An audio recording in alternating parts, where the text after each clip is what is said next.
So, good afternoon and welcome to the second in a triptych of addresses and discussions hosted by the BBC, but certainly not scripted by the BBC. You may have seen some of the headlines generated by last week's Speaker David Attenborough, who has observed public service broadcasting at close range for all of his working life. The event is the BBC's first response to Ofcom's review of public service broadcasting and is designed to stimulate the debate, which brings me to today's guest speaker. Stephen Fry is quite interesting.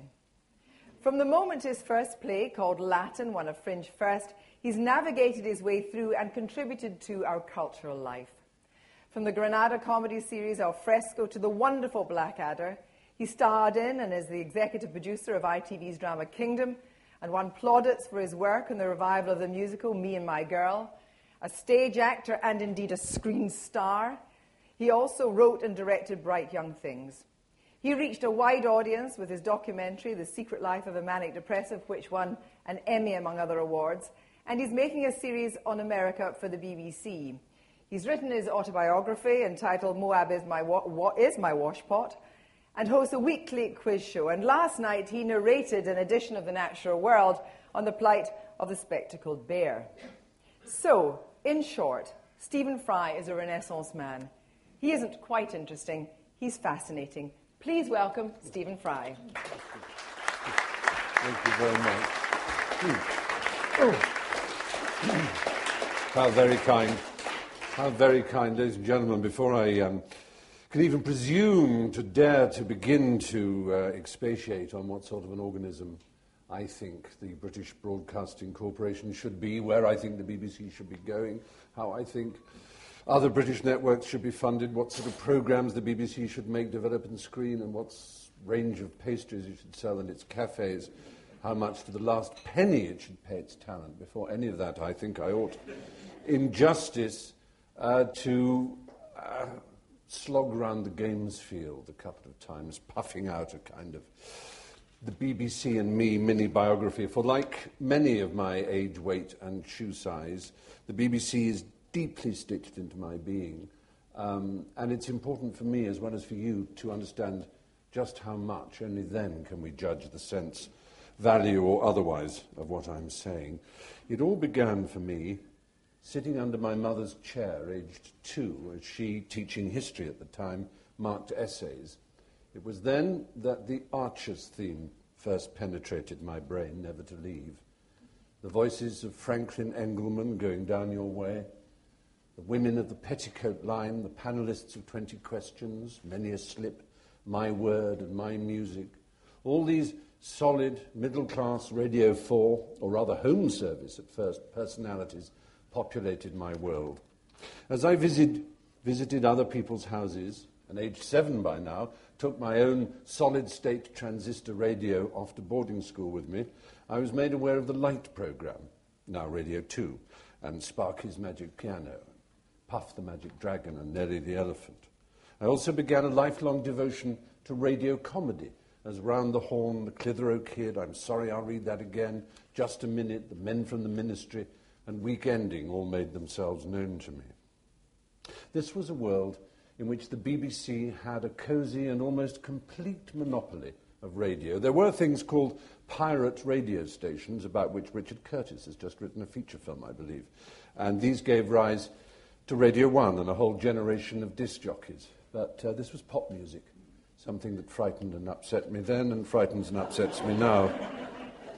It's not generational. I'm actually from an entirely pop-literate, pop-loving generation. It's just personal. For me, comedy was all I ever wanted, whether in the surreal world of Goon Show reruns, the insinuendo-laden filth of Kenneth Williams and Horn, or in the grown-up wit of Frank Muir and Dennis Norden. Many of the names that meant so much to me are now all but forgotten by the general public. Steve Race, Ian Wallace, Anthony Quinton, John Ebden, James Cameron, Kenneth Robinson.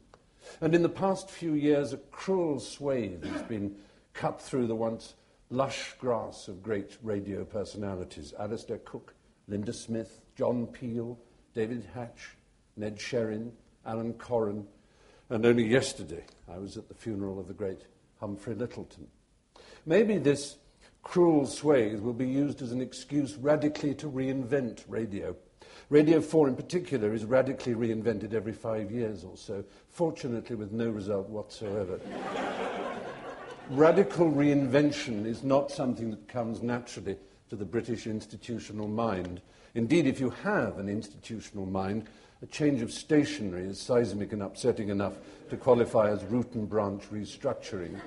Thus, altering the slot of Woman's Hour, allowing Gardener's Question Time to be independently produced, and other such cosmic storms have constituted the radical and fundamental changes to Radio 4 that have allowed it slowly to evolve over the decades, matching and paralleling its core audience and providing a service so incomparable in its variety and quality as to be an actual reason for some to live in Britain. But it is only radio.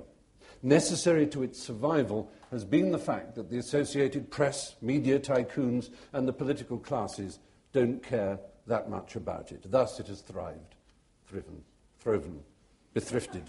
But I have now, of course, to turn to television. I may have grown up just as the golden age of radio had passed, but the golden age of television, that grew with me. When I was 7, my parents moved house. We all moved house. They didn't move away from me. Obviously, who would blame them if they had? We owned in those days a television that disguised itself as a mahogany drinks cabinet in the way they did then. They were never called televisions, of course. They were called television sets. This one's screen was, of course, black and white. It boasted one channel, the BBC, what we'd now call BBC One, and had a knurled volume knob in dark brown Bakelite. The set smelled the way dust always did when it was cooked on Mullard valves as they warmed up. It slid about on casters and closed with a satisfactory snick as a ball bearing rolled into the slot that secured it. The week before we moved house, the BBC started a new drama starring William Hartnell. An old man, whose name appeared to be Grandfather, or the Doctor, had a police phone box of the kind we saw in the street quite commonly in those days. It turned out to be a magical and unimaginably wonderful time machine. My brother and I watched this drama in complete amazement. The first ever episode of Doctor Who. I had never been so excited in all my life. A whole week to wait to watch the next instalment. Never have 7 days crawled so slowly by, for all that they involved a complicated house move from Buckinghamshire to Norfolk. A week later, in that new house, my brother and I turned on the good old television set in its new sitting room, ready to watch episode 2. The TV had been damaged in transit and was never to work again. We missed that episode, and nothing that has transpired in my life since has ever or could ever make up for that terrible, terrible disappointment.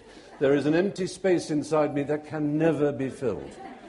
It's amazing that neither of us was turned into psychopathic serial killers from that moment. The years passed, however, and brought with them, for children, Blue Peter, every Oliver Postgate from Noggin the Nog to Ivor the Engine by way of the Clangers and Bagpuss, Mr. Ben, Play School, Play Away, Rent-A-Ghost, Grange Hill, the multicoloured swap shop.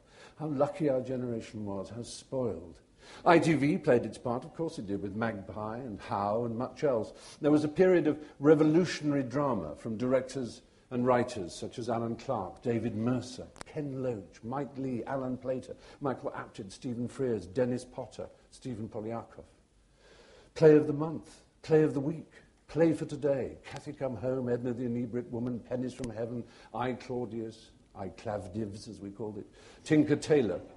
Popular drama from Z-Cars to Colditz, and comedy. Peter Cook and Dudley Moore, Monty Python, Up Pompeii, The Goodies, Dad's Army, Dick Emery, Morecambe and Wise, The Likely Lads, The Two Ronnies, Porridge, Reggie Perrin, Fawlty Towers. ITV gave us Rising Damp, and those definite article ITC adventures from Monty Berman and Dennis Spooner, The Avengers, The Champions, The Adventurer, The Baron, Man in a Suitcase, The Prisoner, The Persuaders, The Protectors, and of course The Sweeney and The Professionals. And during this time, BBC Two had arrived, and with its civilization, the ascent of man, and the full realization of its first controller, David Attenborough, as the world's natural historian. A succession of progressive, imaginative, tolerant, liberal in the loosest sense, and amiably hands-off TV executives, from those legendary BBC chairmen Hugh Carlton-Green and Lord Hill downwards, had created, or at least presided over, a cultural revolution.